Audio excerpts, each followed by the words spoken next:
আপনারা দেখতে পুরুষ, আসলেই পুরুষ, সুস্থ একজন পুরুষ, 4 সন্তানের বাবা বলে আমি মনে মনে নারী। দেখতে নারী, সুস্থ নারী, আসলেই সে দিব্যি একজন নারী, বলে আমি মনে মনে পুরুষ। সবচেয়ে ভয়ঙ্কর অশ্লীলতার সবচাইতে লেটেস্ট ভার্সন হচ্ছে এই ট্রান্সজেন্ডারিজম। সুস্থ পুরুষ তার বায়োলজিক্যাল গ্রোথকে হরমোন দিয়ে স্টপ করে দিয়ে সে সার্জারি করে নারী হতে চায়। সুস্থ নারী পুরুষ হতে চায়। পুরুষ পুরুষের প্রতি সেক্সুয়ালি আকর্ষণ বোধ করে। এটা লূত আলাইহিস সালামের কওমের মধ্যে ছিল। এটাকেও আল্লাহ কোরআনে ফাহিশা বলেছেন।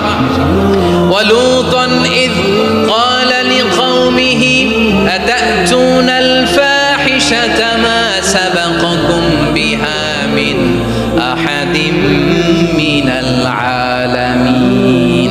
লূত আলাইহিস সালাম বললেন, তোমরা কি এমন এক অশ্লীল কার্যক্রমে ডুব দিলে নাকি যেটা গোটা বিশ্বের কেউ কখনো করে নাই, তোমরাই প্রথম করেছো। পড়েন নাউযুবিল্লাহ। এই পশ্চিমের এই রোগ আমার দেশে যেন আসতে না পারে, আমাদের সজাগ থাকতে হবে। প্রিয় ভাইরা, চিল্লায় বলেন ঠিক কি না? পশ্চিমের অবস্থা ভয়ঙ্কর। পাশ্চাত্যে আমি যুক্তরাষ্ট্রে ছিলাম অনেকদিন, কয়েক মাস, বিভিন্ন স্টেটে ঘুরেছি। গার্ডিয়ানরা উদ্বিগ্ন। ছেলে মেয়েদেরকে, ছোট্ট ছেলে মেয়ে, ওদেরকে জিজ্ঞেস করে তুমি how do you feel right now.